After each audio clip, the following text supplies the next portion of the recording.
Hey everyone, and welcome to Steve, who we've got today. And Steve and I have been working together on and off for a number of years. And Steve actually just reminded me it's been 5 years. So welcome, Steve. And yeah, first of all, just give us a little bit of an intro. Right at the beginning when we first started to work with one another, what was it that made you kind of reach out, and what sector are you in? Just for kind of background for everyone watching this.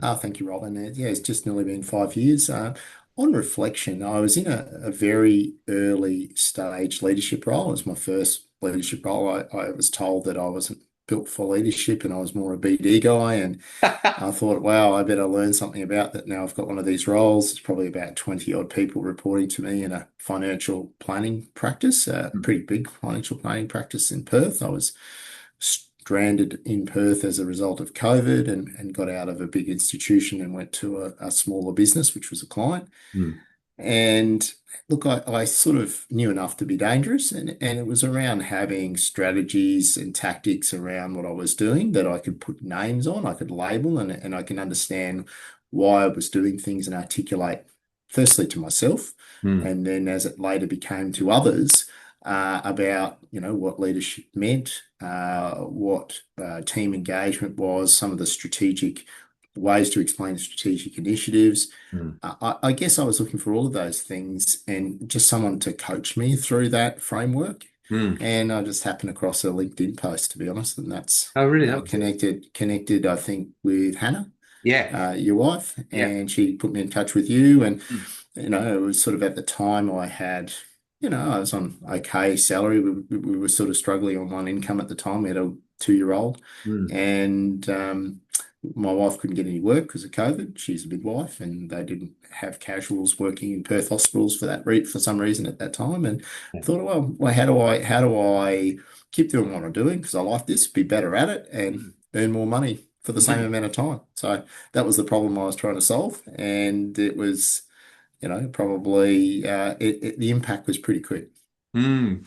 That's amazing. I just you saying that, like they told me I wasn't cut out for leadership. Looking at where you're at now, like, but I forgot that. But I remember you now kind of saying that. So it's funny how, in a relatively short period of time, what an impact can kind of happen. So.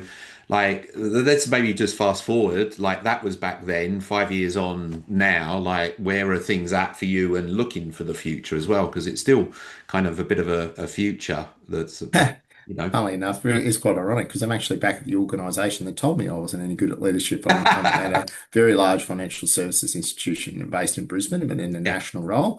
Mm, So it is a combination between leadership and growth. So it's mm. probably, converging um, 15 years of business development and 5 years of leadership, Yeah. and helping people understand the benefits of growth.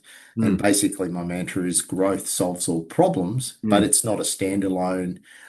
You don't just go and sell more stuff. You Yeah. need to have leadership. You need to have the people engaged. Mm, It's not just one person selling more. It's the people working together to collaborate to work. Maybe it's better to have 100 people working at 10% above discretionary effort, yeah. extra discretionary effort, than there would be just one or two people outperforming. And sort of bringing the whole group up and aligning to a common vision, Mm, set of values, mm. and sort of a lot of that combination of the InspireMe video library. I probably Yeah. spent a lot of time going through, I don't know, it's like 180 videos, there's probably more now, Yeah. and spending, Robin would give me homework every so often. Mm, And like I said, things I probably already knew, mm. reinforcing concepts, putting them into practice. I've engaged with Robin probably 3 or 4 different times over that 5-year period to do a particular job. Mm. So, in relation to, I don't know if I should be talking about you in the first person or third person, That's but all right. anyway. Put me how you ever like. But the first one was actually to get a higher paying job, Yeah. and I was on a certain amount of money, and then all of a sudden I had an interview for a job that paid $50,000 more, Mm. and we went through the aorta framework Yeah. and how to use that in an interview, which I thought was pretty. It was like splitting the atom for me because it's something I explain to young people all the time now when they're going for Yeah. interviews for internal promotions. Yeah. So approach. One example is results, Mm. try differently, Yeah. and my new approach. So Yeah. yeah, it's a really good framework. So Mm. that got me started, and that was worth, it's worth $50,000 to me. Look at that. And that's great. Like, so I was going to kind of ask you, like, like, where are you at now with regards to things? You're in a much more senior leadership kind of position, looking at the next stages of growth and opportunity, whatever that kind of comes, which we've been discussing kind of earlier. So it's an onward kind of trajectory. There's no kind of ceiling in sight as such. And I was going to ask you, well, what was it that created the value? But like you say, a lot of it was some of those skills, tools, or tactics or strategies of the way in which to think about things. And that's what was Mm, great about you is that, like I say to people, and like you said, a lot of the skills, tools, or tactics aren't kind of, like new, revolutionary, oh my God, but they're the things that actually it's common practice, it's common knowledge, but sometimes not common practice. And yeah. that's the thing is if you take the knowledge and then apply it, and this is what I keep banging on to people about, like if you just do it, you will notice the difference. And that's great. You kind of go in, I applied the A order and I literally just got given a check for $50,000. Like it's if that's not a kind of an advertisement for using the A order process in kind of interviews, I don't know kind of what is. So yeah, that's really interesting to hear. And what were some of the other things for yourself over that journey that you found to be if you're going to give advice to other people who want to kind of step up in their career or, maybe struggling personally, professionally, whatever, what's other kind of bits of advice that you would give them from what you've achieved over the last 5 years? I think leadership is a verb, not a noun. Mm, It's a doing word. So there's some really good material. Some of the Patrick Lencioni's material mm, that you break down. I think yeah, that's more of a good way to describe you. It's like a lecture, but it's a breakdown of the essentials. mm, Particularly the bite-sized versions that you've got yeah, on the InspireMe learning modules, mm, whether it's the strategy, sorry, the negotiation piece, yeah, the personal strategy page that mm, you've helped me with, yeah, that framework that you've got there about mm, where your starting point, what do you want to get to, and how you're going to get there. mm, Really simple frameworks that mm. that you can use. That it sounds like a really complicated word that you have to have worked for McKinsey to be able to even Yeah, articulate. yeah, But where are you now? Where do you want to go? How are you going to get there? that's Simple it. stuff. Yeah, And it's demystifying the really complex concepts that I probably really enjoyed. Some of the work around negotiation. mm, And I don't know if it was how to describe it. It's those little knocking balls that you hit one ball, then it goes to the next ball, then it goes to the next ball. yeah, That collaborative sort of influencing piece right across an organization. yeah, And I've been just putting that into place just recently yeah, about getting everyone on board on the same project. yeah, That's been so helpful. And I can visualize the little dot matrix little diagram that's yeah, in the presentation of yeah, influence that person to get to that person to get to that yeah, person. yeah.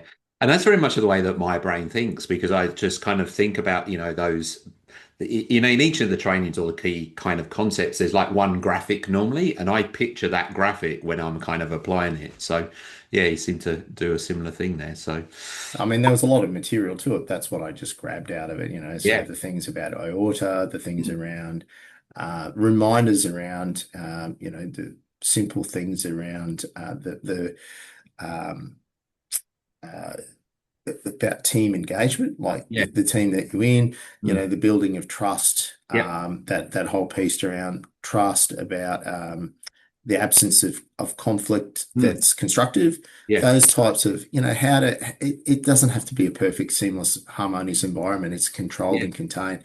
mm, So it's just like it's very educational without the university price tag. It's practical university. It's probably a mm, nice way to put it that yeah, you can put into practice, a limited set of, management concepts. mm, You watch the videos, you talk to Robin about it and how to apply that in your own personal circumstances yeah, to get a particular outcome. I've been pretty mercenary about it. No, mm, so I've been using it around career decisions. I think it's probably I might have said earlier four, but it might have been third engagement. Mm, And, it's probably been nearly a year, mm, this engagement. And I made a move to a company that's being sold into private equity. mm, And, it's taken a lot longer than was first anticipated. mm, So it's been navigating the corporate minefield of impact of personal impatience. So it's a bit more psychological in this engagement, mm, but it's been around strategy about making myself. I never really overtly ask for pay rises, but more mm. so, how can I put myself into a position where I'm guaranteed to be involved in key strategic projects, and Yeah. I'm the guy they look to, and that has worked Mm, really, really well in yeah. this case. And it's been that key influencing approach. Just I haven't had to ask for any money, Mm. and it's been thrown at me. Well, that's a good way to end. If you want money thrown at you, I won't be Well, giving that as a guarantee no, forward, but but but it's good to but know, and that's what does tend to happen, though. That's the the net result of investing in yourself. Like if you invest, like I've always said, like the one investment that you'll never regret is actually investing in yourself. Because that's all you've got at the end of the day. To quote the great Wayne Bennett, "Don't get bitter, get better." Yeah. And that's been, when I found myself getting bitter, it's the Mm. time to try and go and get better and Yeah. get yourself into a situation where it becomes compelling Mm. to offer you that job that pays 50 grand or 100 grand more, Yeah. or to or to get yourself in a position in a company where you're thought of for the next big promotion. Mm. So no, it's been fantastic, Robin, and I really appreciate Right. all your support and also just giving your own time Mm. that's not on the clock, and that's Mm. very generous of you. So Mm. that's been really appreciated, and I really love the follow-ups, the structured follow-ups to prompt me from time to time. Bit of accountability never hurt anyone, I say. So, well, thank you very much, Steve, for catching up today. Thanks everyone for kind of listening. If you want to get in contact, there'll be details below, and we'll see you next time. Take care, everyone. Bye now. If you found this video helpful, don't forget to hit the like button and subscribe. Feel free to share with friends and check out what's up next for more videos from my channel.